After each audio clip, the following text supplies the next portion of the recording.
Hi, I'm Amanda, and you're watching The View from the 40. Ladies and gentlemen, my name is Keith, and please join me in welcoming the Ottawa REDBLACKS to the CFL playoffs.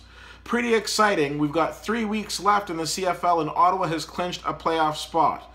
A far cry from the team last year that went 2-16, and those 2 wins coming against teams that didn't make the playoffs. Not the case this year. Henry Burris, remember him? Last year people were calling for his head, and there were a few plays this year where there were people calling for his head as well. But now he leads the league in passing yards, and in most outstanding player nomination is not out of the question.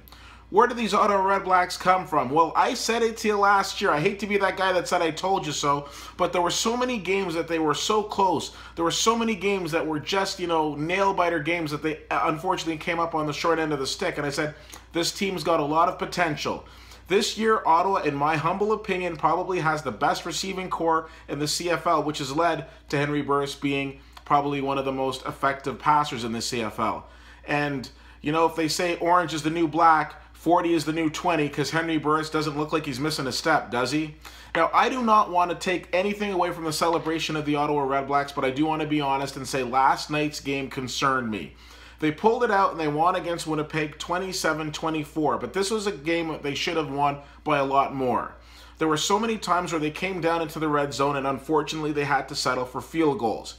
Field goals are great, and that's all well and good. It's still points on the board, but at the end of the day, I'd like to see the red zone offense be a lot more effective. And for Ottawa to be to go deep into the playoffs, it's going to have to be effective. You are not going to get it done just by kicking field goals.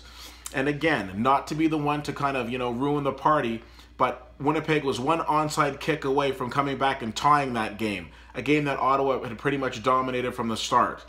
So again, we need to sharpen up the red zone offense, and I think things will go a lot better. But let's talk about the last few weeks.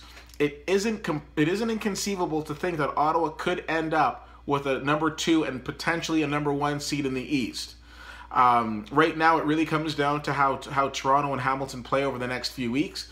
If they falter and we can continue to keep winning, we're going to be in a good position. But again, the fact that we're in the playoffs is all we really need to celebrate right now.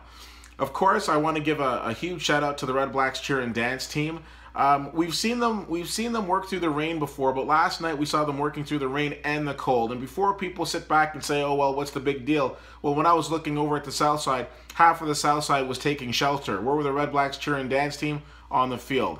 I'm not trying to take shots at the south side. I'm not that guy. I'm just merely saying, if you think it's easy standing, in a cheerleading outfit for like a couple of hours in the cold, I'd love to see you do it. I know not many people would fare too well at it, but I take my hats off to them because they always represent and make the city proud.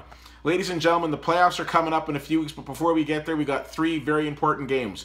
We're heading to Winnipeg, then we're heading to Hamilton, and then Hamilton's coming here. And if we can pick up those 3 wins, and those and Hamilton and Toronto falters in their last few games, I think we're going to be in a great spot going into the playoffs. But regardless, we've shown that we can win on the road and at home, and I'm excited, and I hope you guys are as well.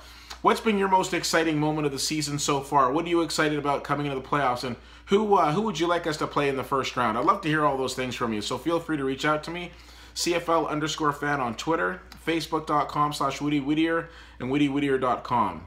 Thanks so much for checking this out, and that's my view from the 40.